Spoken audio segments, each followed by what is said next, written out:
Berkeley, California, home of one of the world's greatest universities. We're here this week to meet with 27,000 college men and women. Some 600 of our staff and students are gathered here from all over the nation, from Mexico and Canada, to talk to these young men and women about the claims of Jesus Christ.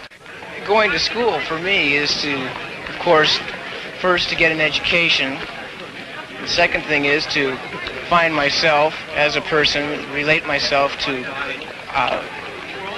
my society. College students today, certainly on the Berkeley campus, are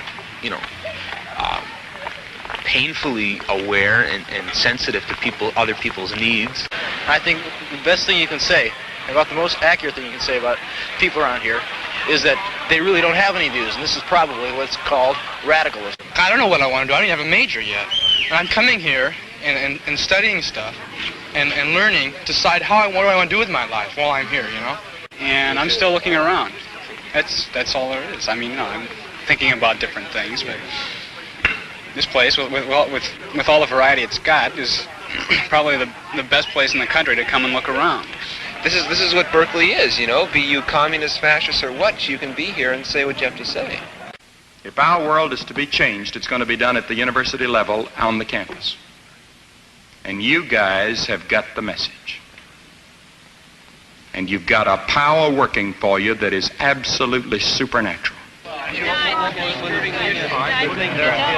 Now, when you're witnessing here on campus, I want you to be conscious of the fact that while you're witnessing, another voice is also speaking. Because Jesus Christ said, I am the way, the truth, and the You life. see, it's the work of the Holy Spirit. You give the message. Make it clear, make it simple. Give the 4 spiritual laws, as simple as you know how, authoritatively. Let them see it in the way you look in your face. Do they see that you care and that you love? And in certain of the people that you talk to, that you won't even know which ones, God has in a strange way prepared their hearts. And you may not see any visible result. And you're going to be amazed at the judgment seat of Christ when the results are there. Of a witness that you thought was a failure.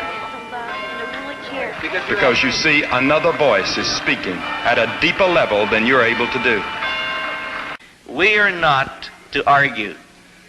I do not know of anyone who's ever been introduced to Christ through argument. We are to go around this campus looking for people who are right. There's a tense feeling in the hearts of many students. Very little complacency, or much less than there was several years ago.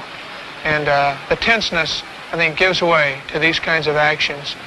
We see from this campus go more volunteers for Peace Corps and other organizations in this direction, men and women who are willing to dedicate their lives to many causes.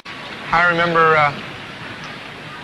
the deep longing I felt in my heart when I was here 2 years ago as student body president, and I was in the middle of a situation where I really felt a need to do something about the situation, and yet every way I turned, I couldn't find the answer. Charlie Powell, as student body president, the first year that we were here, made a commitment to Jesus Christ, which in turn led him on to our staff.